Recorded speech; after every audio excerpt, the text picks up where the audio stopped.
everyone, welcome to my channel. If it's your first time joining, thank you. If you're a previous subscriber or you're coming from a previous video on my channel, welcome back. So for those of you that are familiar with my channel, you may know that my voice sounds a little bit different. Part of the reason why I have been away from my channel for the last almost 2 weeks is because both my husband and I have gotten COVID, and we are just now over it. We are no longer positive, but we are both still sick. So it was on the 16th of August, my husband, where he works, a co-worker that was sick, went into work. And then on the 17th, they learned that this person had tested positive for COVID. So my husband was at work on Friday and everything was okay. He came home and he felt really tired and exhausted. So he went and laid down, and he was just really lethargic and rested most of Friday evening. And early Saturday morning, he got up and was freezing to death, and he just could not get warm. He was shaking, and knew at that point that he was sick. So we had some at-home COVID tests, and he took one of the tests, and it was really faint line positive for COVID.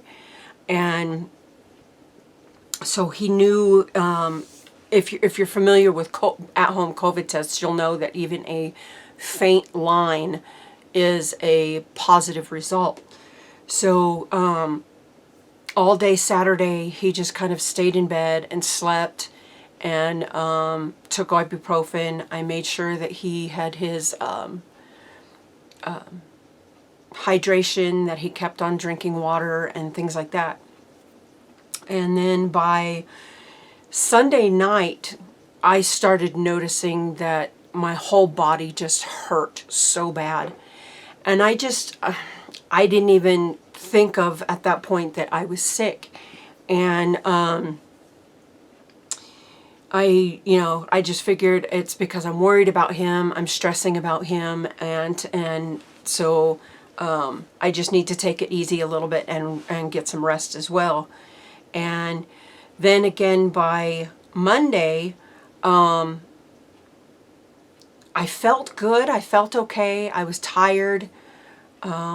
And here comes Miss Luna. We will talk about her in just a few minutes. Hi, baby.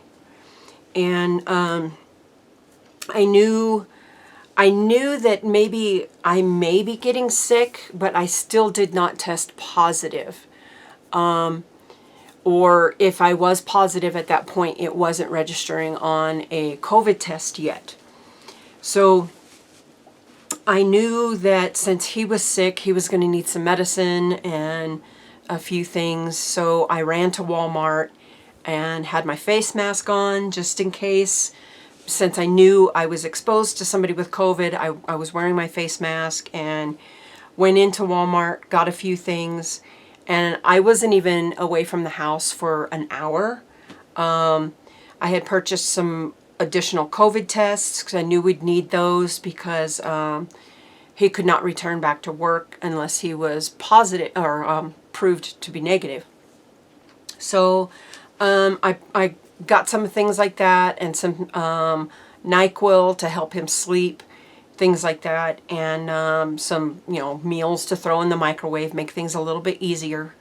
And by the time I got home, I absolutely had no energy. It was like probably 30 minutes after being back in the house, my whole body hurt so bad, and I felt like I could sleep for a year. So I decided I'm just going to take some ibuprofen didn't mess with a COVID test, nothing, and I went straight to bed. And I think that first day I slept almost 10 hours. That I slept almost 10 hours straight. That next day, I got up, I took a COVID test, and I tested positive. And that day was, let me double check, that would have been the 22nd. And by that time I had already known, testing positive for COVID, and I hope I didn't spread to anybody else. Thank God I had my face mask on and things like that. But I knew that I was positive for COVID. And then for the next, that was on Tuesday the 22nd, then for the next, that day and the next 4 days, so the 22nd, which was Tuesday, Wednesday, Thursday, Friday, I basically stayed in bed and slept. There were points that I was sleeping at almost 13, 14 hours at one time. I was freezing the whole time, and I would get up long enough to drink a bottle of water and take ibuprofen and then go right back to bed. And then Saturday morning comes around, and I was still really tired, but I was feeling so much better. I was able to actually get up and actually wash dishes, where the last 4 days before I could barely even stand at the sink long enough, because I just did not have the strength to stand there. I was so weak. And by Saturday, I had gotten up, we were good and everything, and I felt so much better. And I tested, and I did not see any pink on that line. And then I went and laid back down, got back up, and I noticed that here comes the part about Luna. So I'm going to grab her and move this stuff aside. I'm going to grab her and I'm going to show you. Come here, sweetheart. Come here, sweetheart. So I'm going to lay her here, and you can see the poor little baby. You can see her shaved arm here.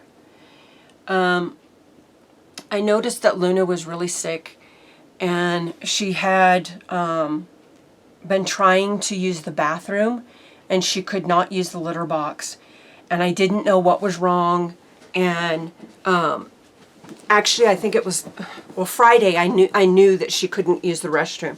And she was like, I just figured that because us being sick, she hadn't been eating, so maybe she was, she was just trying to go to the bathroom but couldn't. And by Saturday, we knew that she was sick, and she had been straining so hard to go to the bathroom that she was having like mucus come out from her behind. And I know that's a little bit TMI, but she was so sick that her body was she was just overworked. And she kept on trying to clean herself, and it was making her sick, and she started throwing up everywhere, and she was super lethargic. She wouldn't eat, she wouldn't drink, she couldn't pee, she couldn't do nothing at that point. So we rushed her to an emergency animal hospital, and they decided that they were going to do an ultrasound or x-rays and everything on her, and we assumed that she had severe constipation, and that that was why she could not go to the bathroom. And they decided, well, we're going to go ahead and keep her overnight for observation, because on the x-rays, they said she had absolutely no fecal matter in her intestines. So we weren't sure at that point what was going on, but they said that in her small intestine, it looked like there could have possibly be a blockage. And so let me show you here. I know she's not really happy. So you can see here, they shaved her poor little belly. You can see her little bald belly there. And this is her little tattoo right here from where she was spayed. and her poor little arm, where they shaved her arm for the IV that she had in. And they discovered that she more than likely had a really bad episode with colitis, and her stomach was just severely upset, and her forcing herself to try to use the bathroom was just making it worse. She was bloated, she had a lot of gas in her belly, and they had her on IVs. Get all the hair off there. They had her on an IV, and they were doing x-rays, or what they call radiographs. I believe they were doing the radiographs every 3 to 4 hours. So her first one was like at 11 that morning. Then she had, again, I'm not sure what time the next one was, but they did another one at 10 o'clock that night, Saturday night. And let me tell you that I did not want to leave her in this animal hospital, but I knew at that point that it was going to be the best thing for her. And so she had been there in the hospital overnight, and my husband by Sunday, well, I had called her Saturday. I had called them Saturday night to check on her. They said there was no improvement, but that she did use the litter box and that she did pee for them, which was a very good sign. So then Sunday rolled around, and it got to be about 8 o'clock in the morning, and we still had not heard from them. They had not called us or anything, and my husband was really frustrated. And for those of you that know my husband, he did not want another cat, and I begged him for another cat. And the reason for that is because our last cat that we had, Baby, she passed away on his birthday 6 years ago, and he just did not want another cat. He was not ready for another cat. So when we did get Luna 2 years ago, just about 2 years ago now, she really filled a big part in our home, an empty spot in our home. And our last cat we had, she was just over 17 years old when she died, and she had passed away from acute kidney failure. So needless to say, Luna has really, she has filled a huge place, in a huge hole, empty spot that was in our hearts and in our home. And she, in my videos, you know that Luna is a really affectionate cat, and she really likes being around you and everything. And she absolutely loves my husband, Don. And so they've bonded really well, and they're it's like she's his little buddy. She follows him everywhere. She greets him at the door when he gets home from work. Things like that. So when we called them Sunday, and we told them, look, we want to know what's going on with Luna, and can you please let us know what's going on. And the lady I talked to, my husband was in the background, and he's like, I really want to talk to the doctor now. And the lady I was talking to on the phone kind of like snapped at me on the phone. I had it on speakerphone, and she said that, can you let me finish what I'm telling you first? And I really, that was, to me, in my opinion, that was uncalled for. But you don't tell that to somebody that is grieving their pet, that's emotionally worked up over their pet, their child, basically. And she said, she then continues on talking and says that the morning vet is going over all the records right now, and she will call you shortly. So maybe 35, 40 minutes later, we get the call and said that Luna is okay. She's doing much better. She peed for us and everything. We've given her medication, and we still want to keep her for observation.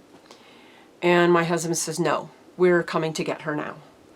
So we got dressed, we got ready, and she was in the only emergency hospital that we could take her for was almost. We live near Albuquerque. We live in a subdivision, kind of a little town off of Albuquerque, and the vet that we had to take her to was almost between Albuquerque and Santa Fe. So we jumped in the vehicle, we went and got her and everything, and they went over, and Luna was okay. She was fine. She was really tired. They gave her some medications for being nauseous. They gave her some other medications that were to stimulate her appetite.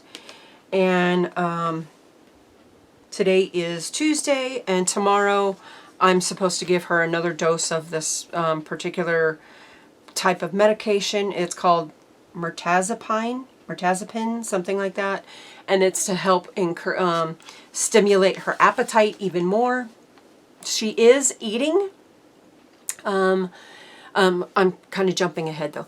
But so they gave her that, and they also gave her some medication that is a dewormer. And then I don't know if they think that she's got some type of parasite or worms or what, but I'm supposed to give that to her tomorrow. And she's doing really well now. So last night was she was home. We had her home and everything by 11 yesterday, and she was resting really well.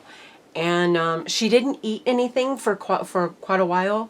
And then about 6 o'clock, Don was telling her, you know, baby girl, you need to eat. He was showing her her food dish, gave her fresh canned food, and she ate probably about 5 or 6 bites. And that was really, really good. And so she went and laid down, and we had taken a nap between, you know, by the time we got her home and everything. We had taken a nap because we were just so exhausted, because the adrenaline kind of just wore off and everything. We just kind of hit the wall. And so we had taken a nap, and sometime during the 3-hour nap we took, she peed, and she had not pooped yet. So you know, we've been watching her really close for that. And we you know, my husband went to bed. He was just so tired. By 8 o'clock he was in bed. He was just so exhausted. And he was supposed to go return back to work, but he's just still not feeling, with everything happening with the COVID, and then he's no longer testing positive either, and then Luna being sick, all the adrenaline and all the emotions of that kind of set him back a little bit, and he's really exhausted. So he's just kind of getting a few more days of rest before he returns back to work. But I'm jumping ahead again. So we he went to bed, and then Luna was eating. I heard something, and I looked up, and she was over at her food dish eating her canned food. She was eating some of her kibble food, and which was really great. At this point, I had still not seen her drinking any water, which really still worried me. And it was about 11 o'clock. I was preparing to get ready for bed, and it was a little after 11, and irrelevant, but anyway, I was getting my water bottle and getting some ice and stuff from my water bottle and everything, and taking some ibuprofen and some cough medicine so I could go to bed. And Luna started begging for food, and I was very excited about that. So I grabbed her dish, and I gave her some more canned cat food, and she went right to her dish, and she sat there and ate. And she was still eating when I went in to bed, and I could hear her at her food dish eating some more of her kibble food, which was really good. At that point, I still did not see her drinking anything yet, but I knew that she was getting fluids also from her canned food, from the moisture from the canned food. So she was getting some hydration from that. So I didn't worry too much yet. And then my husband got up today and he said she was doing really well. He got a little nervous because she was sitting by the cat box, and he didn't know if maybe it was a setback, because that's what she was doing before we took her to the emergency animal hospital. She was just staying by her cat box and laying in the cat box because she could not use the restroom. And I think a lot of that was because she stressed herself so bad. And then the swelling from whatever was wrong was making her think that she had to go to the bathroom. And with her straining so much, she was causing herself to get swollen. So it constantly felt like she had to use the restroom when she couldn't.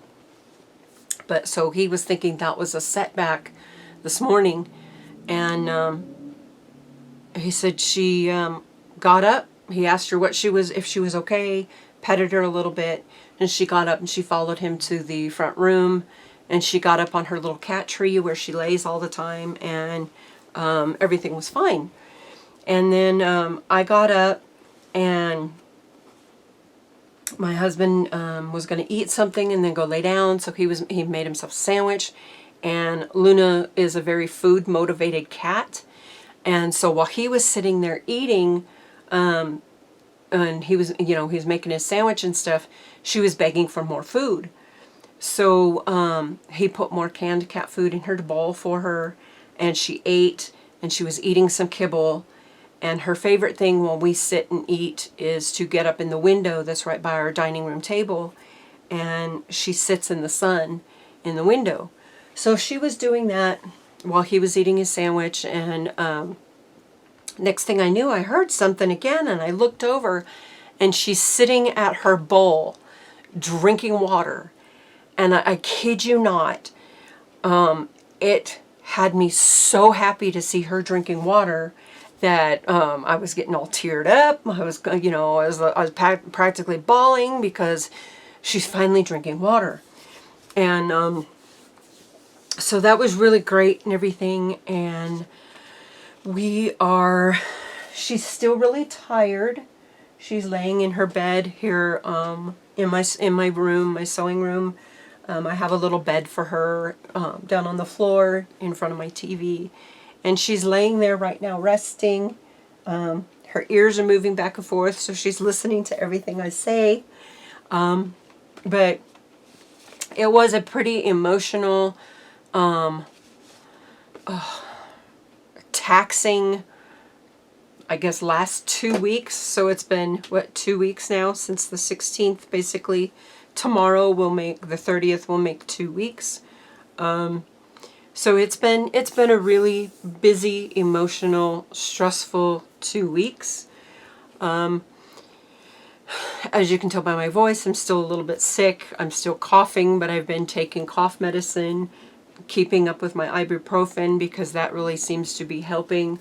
I've been taking my ibuprofen every 6 to 7 hours, and that I know that when I don't take it, I still feel the kind of like lethargic feeling. So we're on the mend. Luna's on the mend. But after the big fiasco of, I don't know if fiasco is the right word, but the emotional weekend of having Luna at the emergency vet clinic. If any of you have ever taken a pet to the vet clinic, emergency vet clinic on a weekend, you'll know it can be very expensive. I'm going to show you that now. And I got kind of like down here, I've got personal information down here at the bottom, but I'm going to show you now what her being sick cost us this weekend.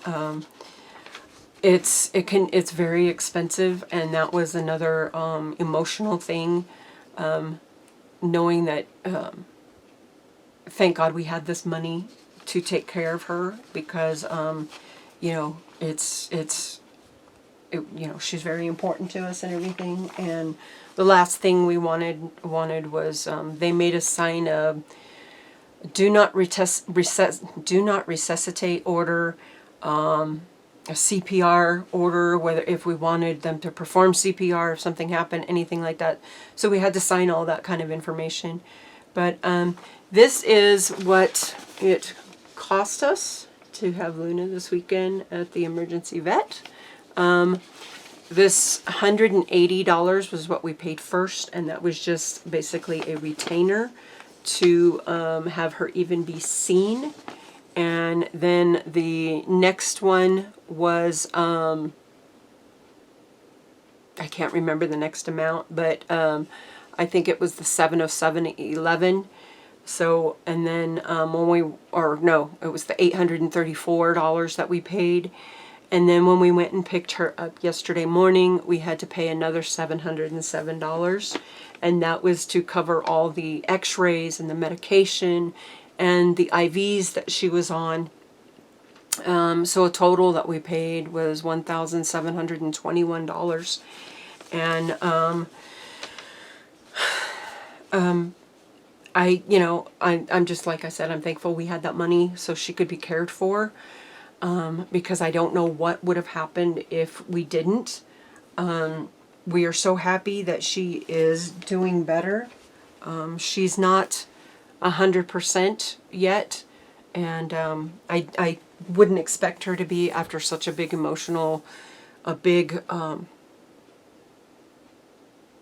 a big illness that she just went through.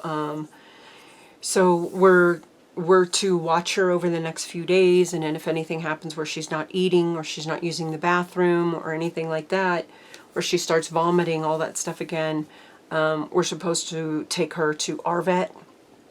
And I know this has been a long video. We're almost at 30 minutes, but I wanted to let you guys all know what has been going on, why I have not been here. I also would like to thank all of my new subscribers. I have gotten quite a few over the last 2 weeks, and I really do appreciate that. Please definitely leave a comment down below. I will be getting back to things. They may not be as quick because I'm still trying to build my stamina back up from everything from this last 2 weeks. So I'm kind of like working on some crochet stuff in the background where I can just sit, and it doesn't take a lot of energy to do those things. I will hopefully get a couple other videos up soon. I know I have one about future projects coming up, and then I had another little one, and I can't remember exactly what it was. But as soon as I finish with our little chat today, I'm going to get this video. I'm not going to really edit it, but I do have to get it rendered and everything so I can change it to the format to upload to YouTube. So as soon as I get that done, I am hoping to have this. Today is Tuesday. It's currently 2:30. So I'm hoping to have this video up within the next 2 hours. And we will all see you soon. I'm hoping to just keep progressing. If you do have any questions or comments, anything like that you do not want to share in the comment section down below, you can always email me at jsnc18@gmail.com. And please notice that the JS and the C are capitalized. And I hope to see you all again soon, and I hope you all have a great day. Thank you. Bye-bye.